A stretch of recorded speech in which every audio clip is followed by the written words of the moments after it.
Airport மூர்த்தி அப்படின்னு நீங்கள் சொல்கிறீங்க அவரை. வந்து அது ஏர்போர்ட் அப்படின்னா ஒரு அதானியாக இருக்க முடியாது, ஒரு ஏர்போர்ட்டு சொந்தமாக இருக்க முடியாது. ஏர்போர்ட்டில் ஒரு ட்ராலி அந்த தள்ளுற வேலை பார்த்தாரு. அது எந்த உழைப்பு, எந்த தொழில் பண்ணாலும் நம்ம அந்த தொழிலுக்கு, உழைப்புக்கு எந்த தொழிலாக இருந்தாலும் மரியாதை கொடுக்கணும், அதில் பிரச்சனை இல்லை. ஆனால் ட்ராலி தள்ளுறங்கிற பேரில் திருட்டு வேலையை செஞ்சுக்கிட்டு இருந்தார். என்ன திருட்டு வேலை செஞ்சுக்கிட்டு இருந்தாருன்னா, அந்த பயணிகளுடைய சூட்கேஸ் அடிச்சிடுறது, அங்கே பெண்கள் தனிமையில் ஒதுங்கிடங்களை ஒதுங்கினா அவங்கள போய் மிரட்டி அவங்ககிட்ட இருந்து ஏதாவது பிடுங்கிடுறது. அப்படி ஒரு முறை வந்து தங்கச்சங்கிலி வந்து பவுன் செயினை வந்து ஒரு பெண்ணிட்டேருந்து திருடிட்டார்.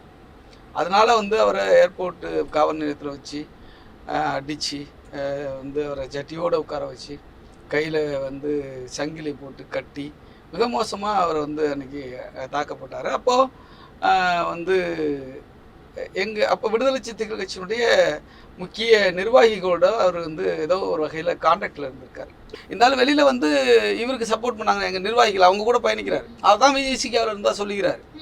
அப்போ அந்த நிர்வாகிகளே இன்றைக்கி கட்சியில் இல்லை. 2001 கட்சியை விட்டு நீக்கியாச்சு. அவங்களோட இவனும் போயிட்டான். அப்போ இவன் கட்சியில் வந்து வந்ததும் தெரியாது, போனதும் தெரியும். ஒரு நொட்டோரியஸ் கிரிமினல் அந்த ஆள்.